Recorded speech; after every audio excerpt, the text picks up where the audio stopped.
Fundacionado há quase 30 anos, o Herbário da Universidade Estadual de Londrina tem hoje mais de 46 mil amostras de plantas, a maioria coletada no Paraná, uma verdadeira biblioteca botânica, com o testemunho da existência de diferentes espécies vegetais. Um material que serve de pesquisa e referência não só para os alunos da universidade, mas também para pesquisadores de outros países. O herbário da Universidade Estadual de Londrina, como todos os herbários, ele tem a guarda da coleção das plantas que são o registro da vegetação de uma região. Então, o nosso herbário ele vai representar a vegetação do norte do Paraná, principalmente. Esse herbário, a história dessa instituição, ela já tem quase 500 anos. Esse procedimento, então, ele é muito antigo. A gente tem herbários muito antigos em diferentes instituições do Brasil, né, e fora do Brasil. E essa coleção, ela apoia todas as pesquisas científicas que envolvem plantas. Para ficarem no herbário assim que chegam, as plantas passam por etapas de secagem e desinfecção por resfriamento. São estes métodos que vão desidratar e manter as informações genéticas presentes em cada amostra. No final, apenas a coloração e a textura mudam, mas os detalhes e o formato se mantêm. E a gente chega no local, a gente visualizou uma planta que tem flor ou fruto, independente se a gente já conhece ela ou não, a gente coleta no mínimo 3 ramos dessa planta, tá? Com flor e com fruto, amarra ela com fita crepe, identificando com um número. Tá? Aqui eu tenho um exemplo, por exemplo, essa planta acabou de chegar de campo, tem uma etiqueta identificando o número da planta no ramo, tá? Que ainda não foi processado no herbário, acabou de chegar essa semana. E esse número que está naquela etiqueta vai estar nessa ficha de campo, tá? Aqui a gente coloca os dados da planta, a região onde foi coletada, o local de coleta, os dados dela, a altura, se ela é o porte dela, se ela é árvore, arbusto, herbácea, a cor da flor, se tem fruto, se não tem, como é o formato do fruto. Todas essas informações são importantes para quando a gente chegar aqui no herbário, quando a gente for tentar identificá-la, através do auxílio da literatura, vai ser necessário a gente usar essas informações. Então a gente traz para cá com essas informações anotadas.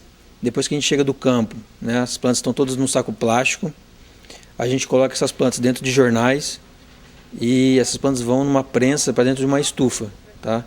E dentro da estufa vai ficar em torno de 3 a 5 dias para perder água, e depois disso ela vai passar para um freezer para eliminar o máximo de contaminação possível, né, para diminuir a temperatura e eliminar os contaminantes, fungos e bactérias em geral.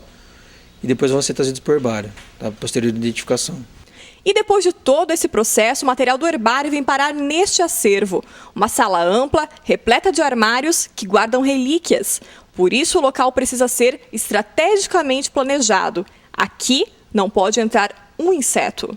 Tem toda uma coisa da temperatura ideal, que tem que estar abaixo de 17 graus, tem que ter cuidado com a umidade, que tem que estar entre 50% e 60%.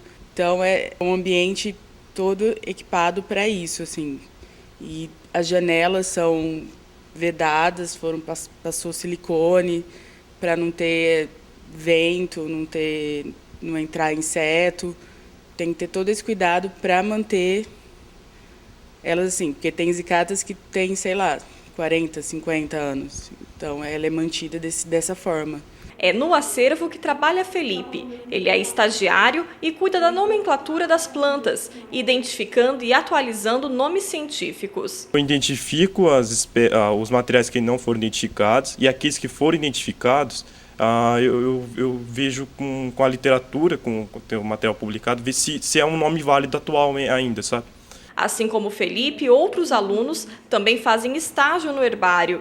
A ideia dos professores é capacitar os estudantes para que eles continuem trabalhando aqui ou em outros herbários. E tem tarefa para todos. Pedro, por exemplo, uniu o conhecimento artístico com a botânica e virou o ilustrador. É ele quem desenha com perfeição o detalhe das plantas. Desenho as plantas que estão sendo caracterizadas nos projetos, né, que estão sendo usadas nos projetos, tanto de TCC, de monografia, quanto projetos da Ana mesmo. E com desenho eu consigo caracterizar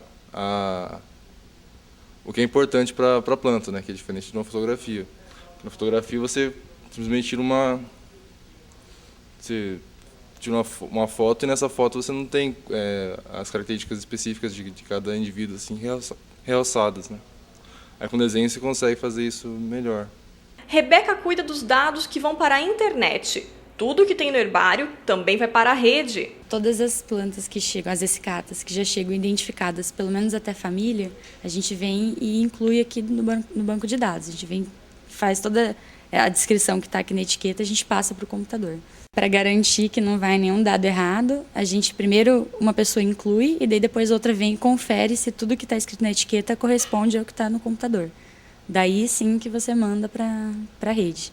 Outra característica deste herbário são as amostras úmidas, compostas por algas. São quase 1.000 espécies coletadas e armazenadas em vidros. Então nós recolhemos esse material, tem as técnicas próprias de recolher cada um, e é fixado com água e o fixador.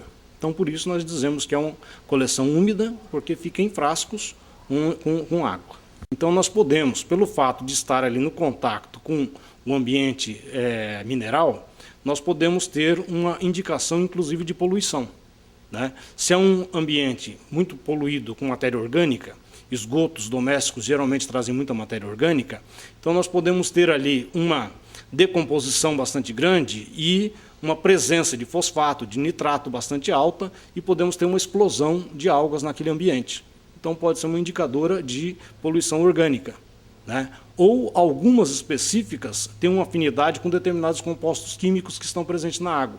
Então eles podem ser indicadoras de uma presença em grande quantidade de um outro determinado composto químico. Somando os herbários existentes em todo o país, o Brasil contabiliza hoje cerca de 6 milhões de coleções. Somente no Herbário de Paris, na França, considerado um dos maiores do mundo, estão mais de 7 milhões de amostras. Na UEL, a planta mais antiga foi coletada em 1876 e chegou até nós por meio de intercâmbio, uma prática muito utilizada para aumentar as coleções. Os herbários eles têm uma metodologia de trabalho que também envolve empréstimo das coleções.